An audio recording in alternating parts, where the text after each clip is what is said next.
Today we're going to talk about romantic style music. That does not necessarily mean chocolates and roses. Romance in this context really is a larger sense of the word, like, for instance, romanticizing the difficult life of a cowboy or the romance of the open road. In this case, romance means a heightened emotional state, which of course can include flowers and chocolates, but doesn't need to. A lot of the classical music we hear today, especially the stuff written for movies and video games, contains elements of the romantic style. But for today, we're really focusing on the Romantic era, which is the period in history when this style of music came into popularity for the first time.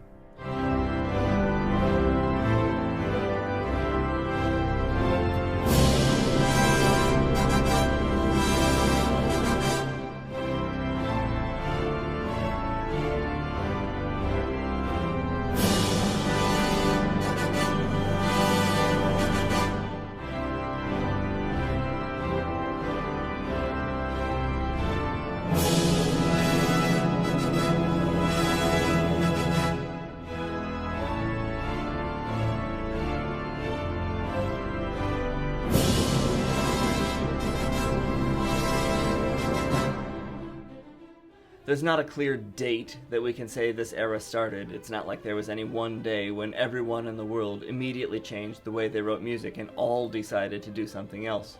The change was gradual and took decades to establish itself. Because of this, scholars will disagree about what dates should delineate various eras.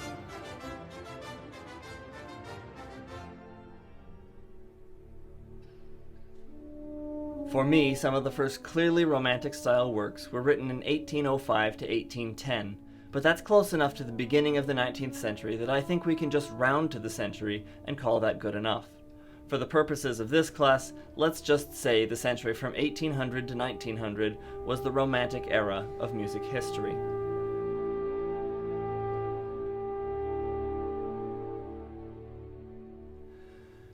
Anytime we listen to a new style of music, we should think about what to pay attention to. What's important in this music? I already talked about how the romantic style emphasizes a heightened emotional state, but how did composers convey that heightened emotional state in their music?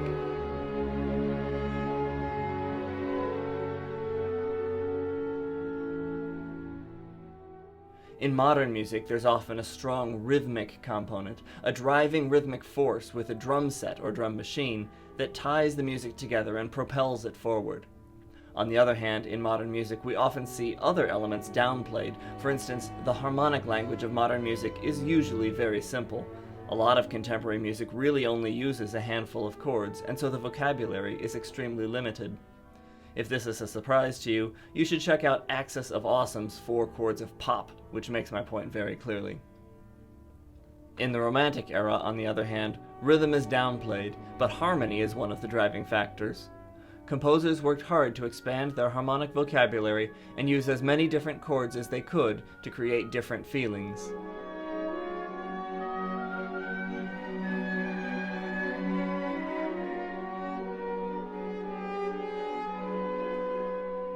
If I play Twinkle Twinkle Little Star, I can use very simple chords, and it sounds fine.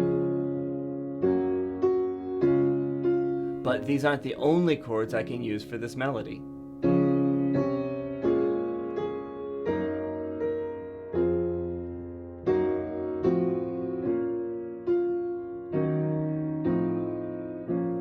Did you hear how the melody stayed the same, but the chords that I chose made it feel completely different?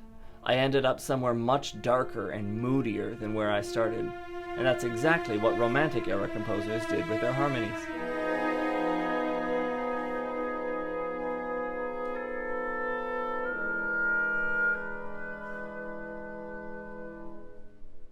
Listen to the beginning of this opera called Tristan und Isolde by Richard Wagner. Listen to how the chords contribute to a sense of uneasiness.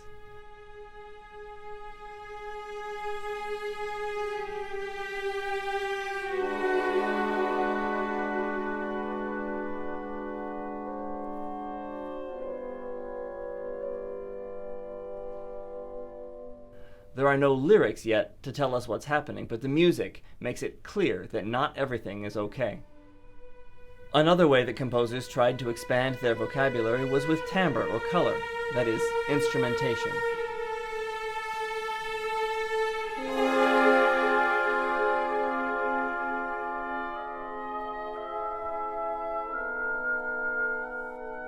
If you think about a lot of modern genres, we don't hear a whole lot of different colors in a band. We hear guitars and percussive string instruments with a drum set and vocals. The same kind of instrumental monoculture was common in many older periods of history before the Romantic era as well. It wouldn't have been electric guitars, of course, but you would hear a predominance of string instruments and singers.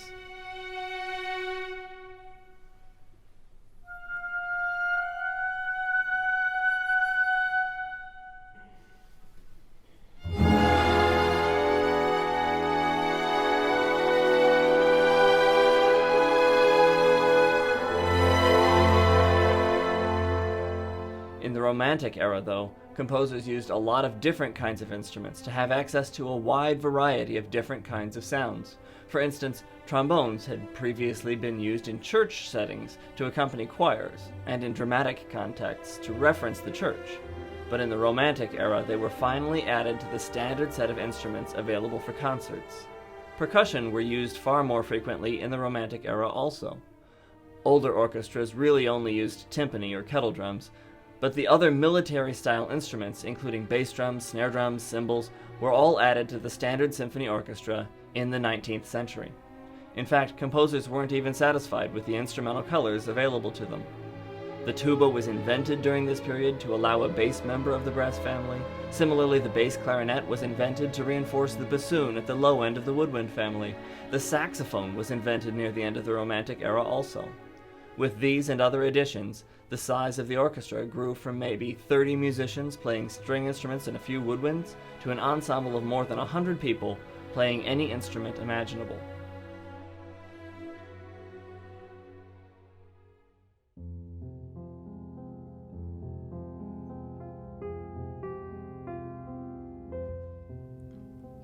Another big development from this period of time occurred in the piano. Technological innovations from the Industrial Revolution allowed the piano to become a whole new instrument.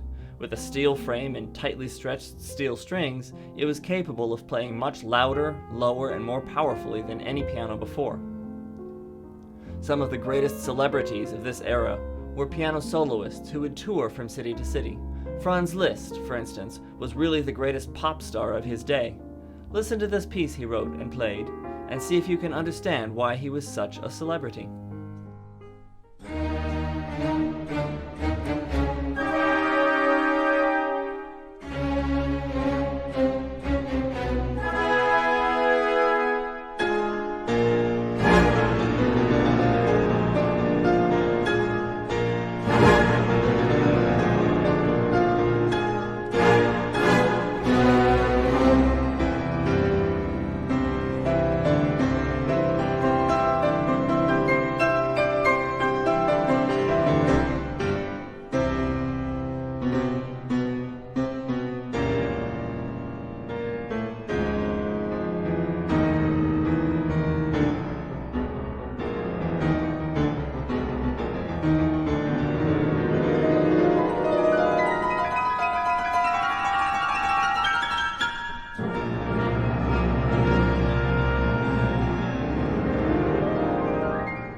In addition to improving the construction of the piano, the Industrial Revolution also caused societal changes.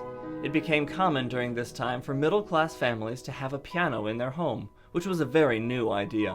It used to be that only the aristocracy could afford to own an instrument or have time to play it. And so there was a whole new market for music for amateurs to be able to play at home. In addition to repertoire for the solo piano, there was also a market for songs that could be sung by amateurs with their home pianos. Franz Schubert was one of the most prolific songwriters, with over 600 songs written for voice and piano accompaniment.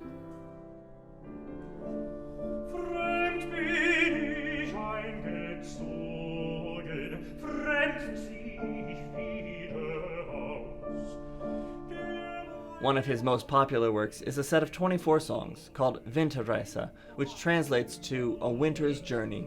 It tells the story of the travels of a young man who was unexpectedly forced to leave the place where he had been living. And this brings us back to the concept of a heightened emotional state. The text of the songs doesn't literally tell where the young man goes, but rather it's symbolic of his emotional journey and his mental state.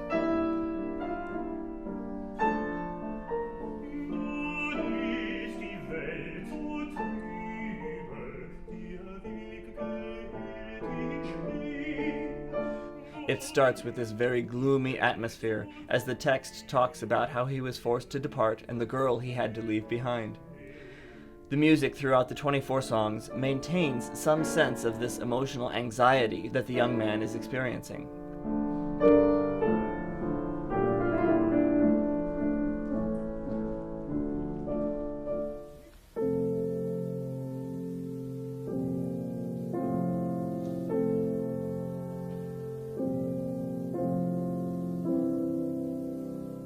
Until we get to the 21st song, Das Wirtshaus, or The Hotel.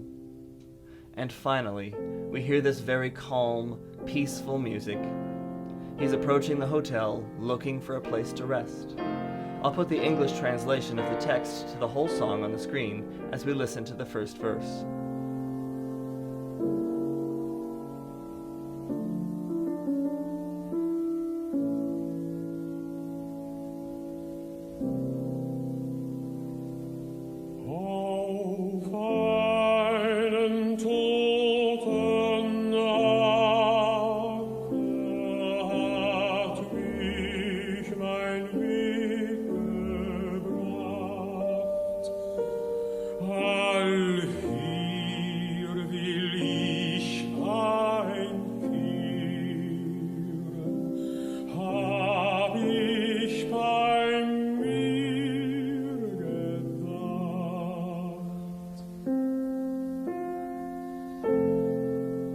This isn't really about a hotel at all, is it?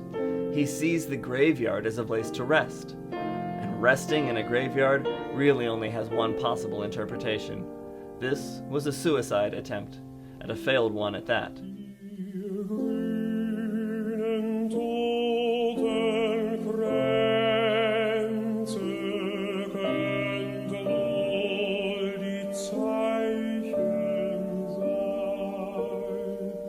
This is pretty dark stuff, and it's very representative of the kinds of emotional themes that you should expect to find in Romantic era art.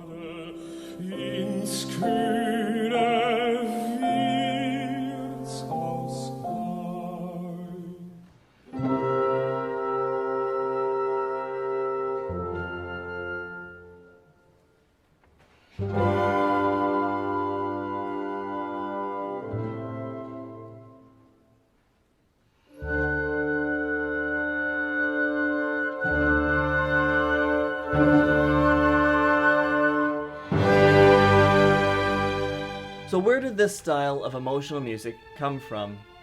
Of course, it evolved over time and had many influences. But if there's one person to which we can point a finger, it's to Ludwig van Beethoven.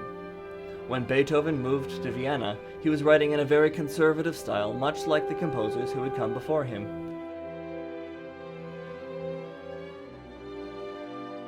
Here's an excerpt from his First Symphony.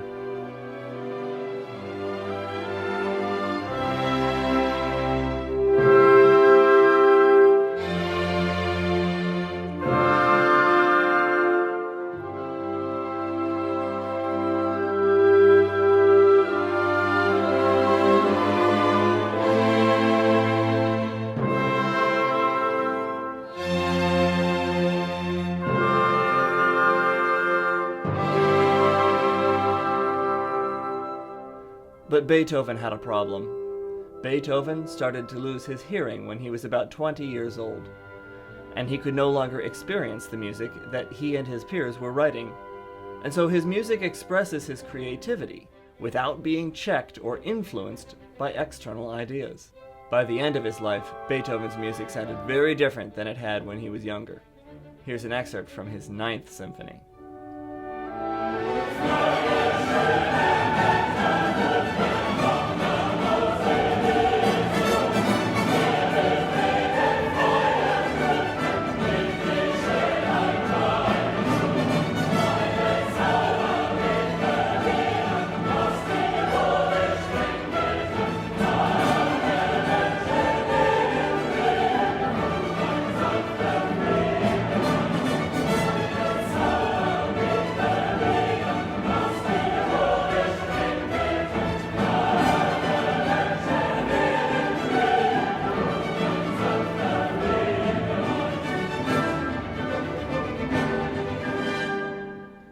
It's difficult to overstate the importance of Beethoven. To this day, he's regarded as one of the greatest musicians of all time, and even though he died 200 years ago, his music is still very well known. You probably recognize that excerpt from the Ninth Symphony as the Ode to Joy. A generation after Beethoven, critics were so excited by the music that Johannes Brahms was writing that they called him the next Beethoven. That's a pretty intimidating comparison and a difficult standard to live up to. Because of that, it took him more than 20 years of work to write his first symphony. And then, when it came out, they accused him of plagiarizing Beethoven. They said, "This sounds exactly like Beethoven's Ninth Symphony." Remember what we heard before from Beethoven's Ninth?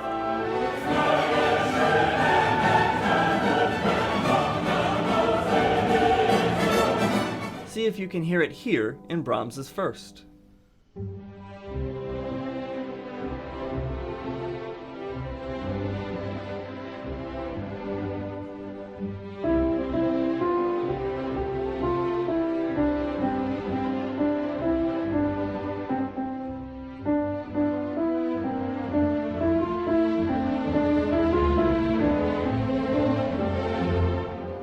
So it's definitely there. But Brahms replied to the critics and said, "Any ass can hear that. It's not plagiarism, it's a quote."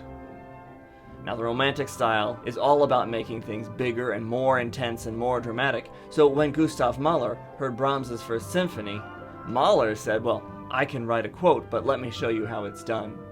Here's that melody from Brahms again.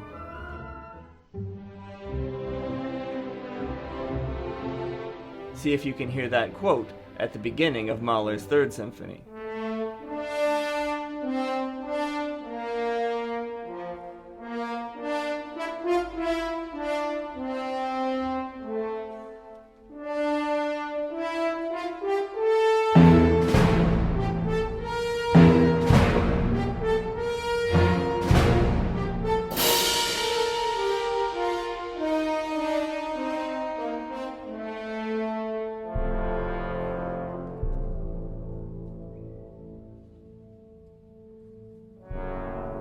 Maybe you think that's just coincidence, but here's another excerpt from Brahms's First Symphony.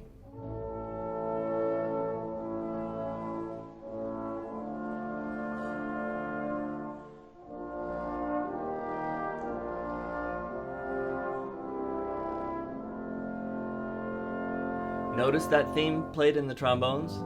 Here's the same notes played in the same order in a trombone solo from Mahler's Third Symphony.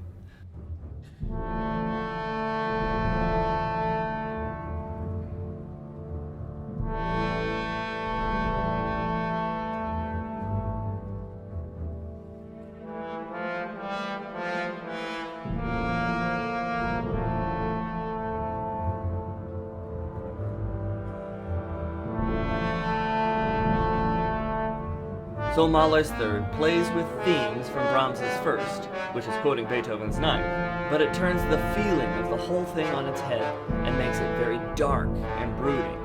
And that is textbook Romanticism.